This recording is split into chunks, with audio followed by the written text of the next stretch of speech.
నేను నిందితులని మీ పార్టీలో జాయిన్ చేసుకోవడానికి ఎందుకు జాయిన్ చేసుకున్నారు, ఇది కరెక్టా కాదా అని అడిగితే దాడి చేస్తారా? లీగల్గా దాడి చేస్తారా?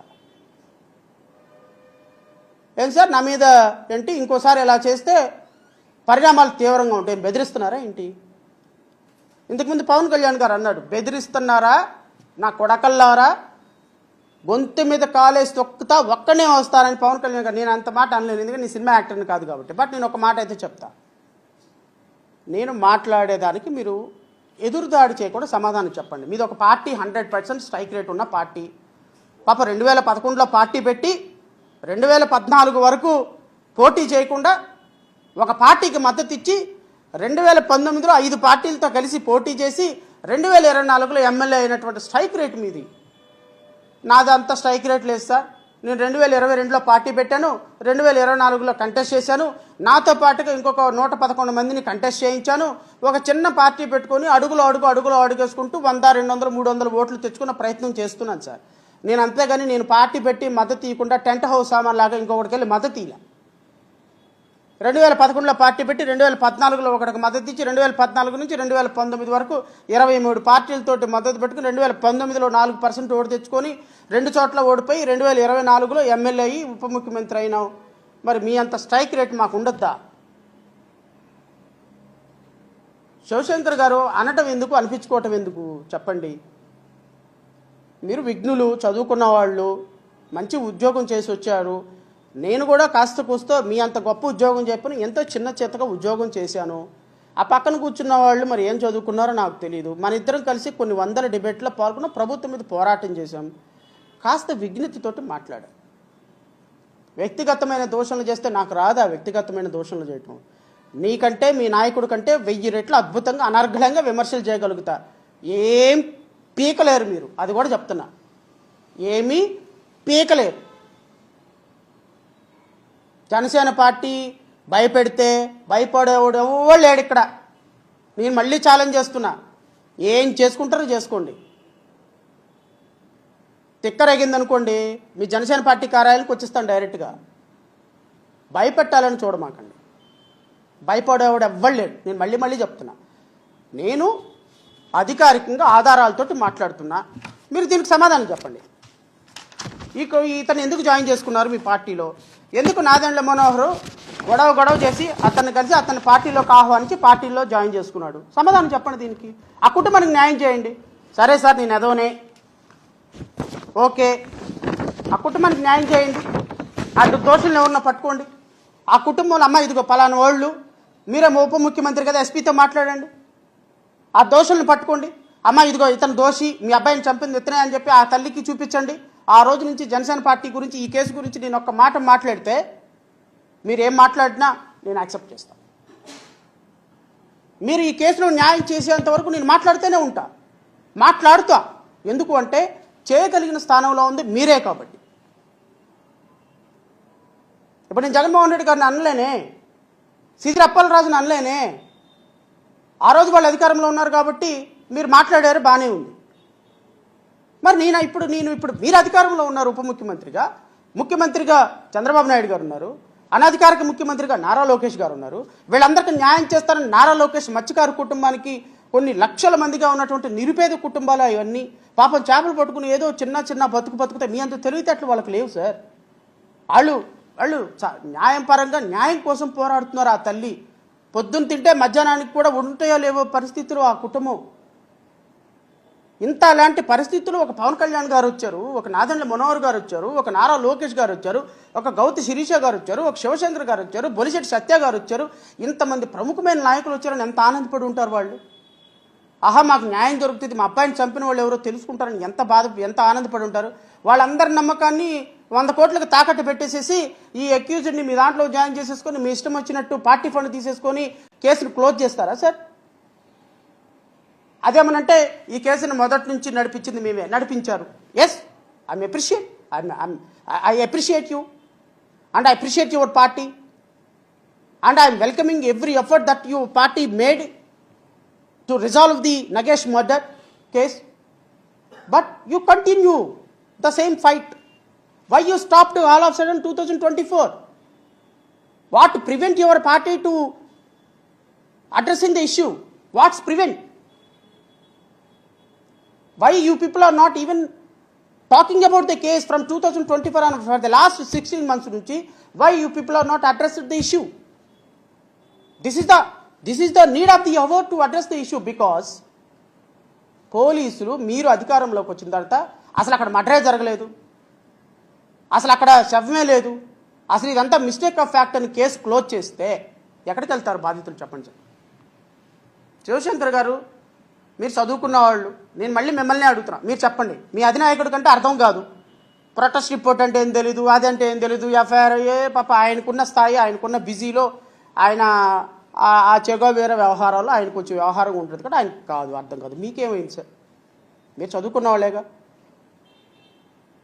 పోలీసులు ఈ కేసుని ఎందుకు క్లోజ్ చేశారు? అక్కడ మిస్టేక్ ఆఫ్ ఫ్యాక్ట్ని, ఒక మర్డర్ కేసుని క్లోజ్ చేయొచ్చా? క్లోజ్ చేయొచ్చా సార్?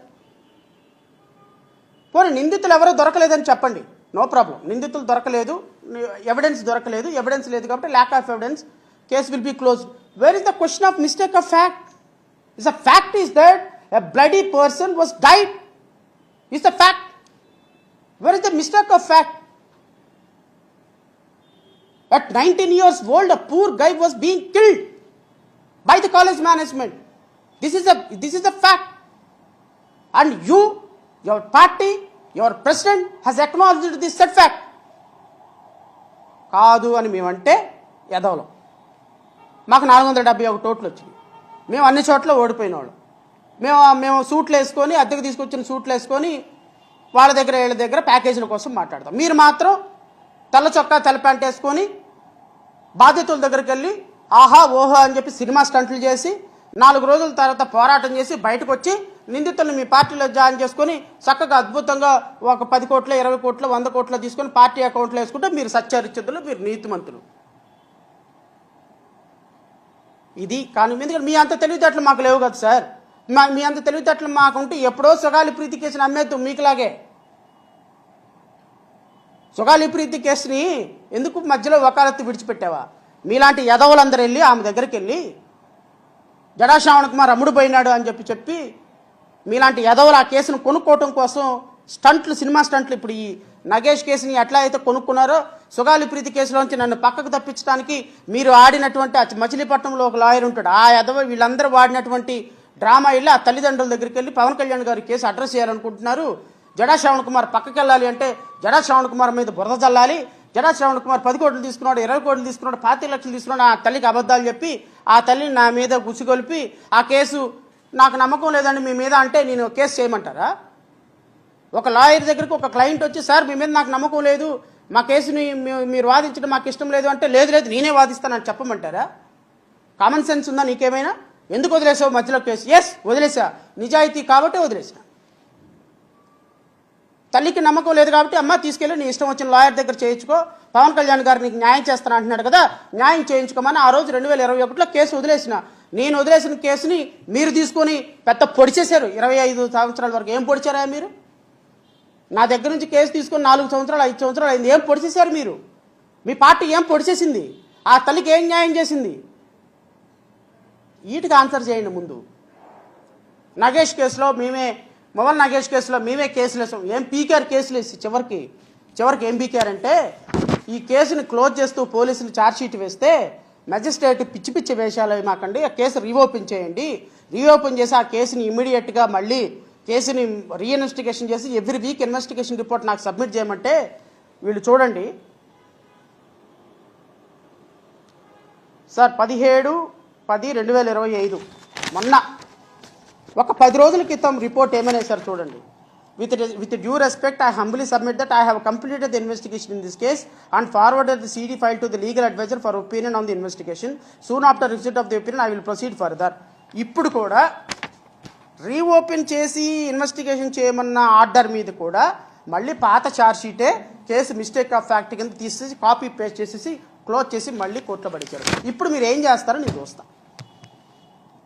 శివశంకర్ గారు, జనసేన పార్టీ గురించి మాట్లాడేటువంటి అధికార ప్రతినిధులు పవన్ కళ్యాణ్ గారు, నారా లోకేష్ గారు, నాదెండ్ల మనోహర్ గారు ఈ కేసు పోలీసు రిపోర్ట్లు ఛార్జ్షీట్ రిఫర్ చేశారు కాబట్టి మళ్ళీ కేసు రీఇన్వెస్టిగేషన్ చేసినా రిఫర్ చేశారు కాబట్టి మీరు ఏమి పొడుస్తారో నేను చూస్తాను.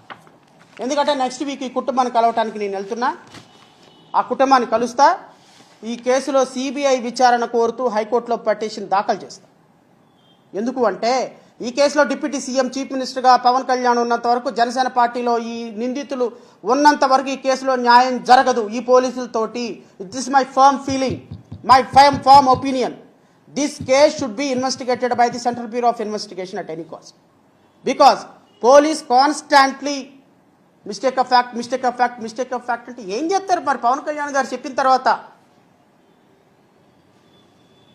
లేదా వాలంటీర్గా మీరే సిబిఐకి కేసును ఇన్వెస్టిగేషన్ చేయమని అప్పచెప్పండి. మువ్వల నగేష్ కేసులో the fact should known to his mother who killed Muvvala Nagesh and the fact should known to even public. అవి వదిలేసి నా మీద పడితే ఉపయోగం ఏంటుంది సార్? మళ్ళీ దీని మీద మీరు ప్రెస్ మీట్ పెడితే మళ్ళీ నేను ప్రెస్ మీట్ పెడతా. మీరు ఎంత దూరం వెళ్తే నేను అంత దూరం వెళ్తా. Better stop here. కుటుంబానికి న్యాయం చేయండి. నా మీద ఉపయోగం ఉంది. నేను చేసుకునేది నేను ఓ పొలిటికల్ పార్టీగా నేను చేస్తా. ఓ పొలిటికల్ పార్టీగా నేను వెళ్తా. వాళ్ళకి నాకు తగిన న్యాయం ఏదో నేను చేస్తా. ఎందుకంటే మాకు తెలిసింది న్యాయం చేయటమే, అమ్ముడుపోవటం మాకు తెలియదు. సో కాబట్టి విఘ్నులైనటువంటి కార్పొరేషన్ చైర్మన్లు, మన ముగ్గురు మాట్లాడినటువంటి చైర్మన్లకి, జనసేన వారికి, తెలుగుదేశం వారికి, నాలాంటి వాళ్ళని ట్రోల్ చేసి పెద్దవాడిని చేయటం తప్ప ఏం ఉపయోగం ఉండదు మీకు. సో కాబట్టి దయచేసి మువ్వల నగేష్కి, సుగాలి ప్రీతికి న్యాయం చేయండి. వాళ్ళు ఏం కోట్లు అడగటం లేదు, న్యాయం అడుగుతున్నారు. న్యాయం చేస్తాను అని ఆ రెండు కేసుల్ని హద్దుకొని తల్లిదండ్రులను ముద్దులు పెట్టుకొని సినిమా స్టంట్లు చేసిన పవన్ కళ్యాణ్ గారు దానికి పేటెంట్ రైట్స్ తీస్తున్నారు కాబట్టి వారినే అడుగుతున్నారు వాళ్ళు చేయమని. చేయండి, మంచి చేయండి. ప్రజలు మీకు మంచి అధికారం ఇచ్చారు. ఆ అధికారాన్ని ఉపయోగించుకొని మళ్ళీ అధికారంలో రావడానికి ప్రయత్నం చేయండి. కానీ చేపలు చీట్లు పట్టుకొని మళ్ళీ అధికారంలో ఓట్లు అడగడానికి వస్తే ఎగబడేటట్టు చేసుకోమాకండి. ఎందుకంటే అఫ్కోర్స్ రోజుకు 5 కోట్లు తీసుకుంటున్నారు, నెలకి 150 కోట్లు తీసుకుంటున్నారు అనగానే గోల. మరి ప్యాకేజ్ తీసుకుంటున్నారు అని నా మీద అభియోగాలు చేసినప్పుడు మరి దానికేమీ మీ దగ్గర ఆధారం ఉందో నాకు అర్థం కావటంలా. సో కాబట్టి నా మీద అనవసరంగా పోరాటం, ఆరాటం, ఉబలాటం పడే కంటే ఈ కాన్సన్ట్రేషన్ ఏదో పరిపాలన మీద, కాస్త ప్రజల మీద, బాధితుల మీద పెడితే బాగుంటుందనేది నేను వారికి ఒక ఉచిత సలహా ఇస్తూ, ఫైనల్గా విజయ్ కుమార్, మీరు చర్చకు రమ్మని ఎవరో ఇచ్చారు. జనసేన పార్టీ కార్యాలయంలో చర్చ ఏర్పాటు చేస్తే ఇక్కడికి ఎందుకు? అక్కడికి నేనే వస్తా. మీరు టైం చెప్పి డేట్ చెప్తే నేను వస్తాను, చర్చలో పాల్గొందాం. ఎవరో వద్దు, మీ పార్టీ తరపు నుంచి ఎవరో ఒకళ్ళ అధికార ప్రతినిధి రండి, నేను వస్తాను చర్చకి. మీరే డిసైడ్ చేసుకుంటే ఎవరు, మా తరపు నుంచి నేనే వస్తాను. చర్చించుకుందాం, ప్రజాస్వామ్యబద్ధంగా చర్చించుకుందాం. ఎందుకు వ్యక్తిగతమైన దోషణలు ఎందుకు? డాక్యుమెంట్లతో మాట్లాడదాం. నా దగ్గర డాక్యుమెంట్లు ఉన్నాయి, మీ దగ్గర డాక్యుమెంట్లు దండి, డాక్యుమెంట్లతో మాట్లాడదాం, లైవ్ పెడదాం, ప్రజలు చూస్తారు. సో కాబట్టి రాష్ట్ర ప్రజలు ఇలాంటివన్నీ మాట్లాడే మాటలు రాష్ట్ర ప్రజలు ఒకసారి ఆలోచించమని, ప్రజల్ని ఈ విధంగా మోసం చేసి అధికారంలోకి వచ్చి ప్రజలను వంచేటువంటి పార్టీలని, నాయకుల్ని నమ్మొద్దు అని, సినిమా స్టార్లుగా, రీల్ స్టార్లుగా ఉన్న వాళ్ళు రియల్ స్టార్లమని అబద్ధాలు చెప్పి ఓట్లు వేయించుకొని ఈరోజు ప్రజల యొక్క మనోభావాల్ని, ప్రజల ఎమోషన్స్తో ఆడుకునేటువంటి వ్యక్తుల్ని ప్రజాస్వామ్యం నుంచి తరిమి కొట్టాలని కోరుకుంటూ ఇచ్చేసినటువంటి మీడియా సోదరులకి నమస్కారాలు తెలియజేసుకుంటూ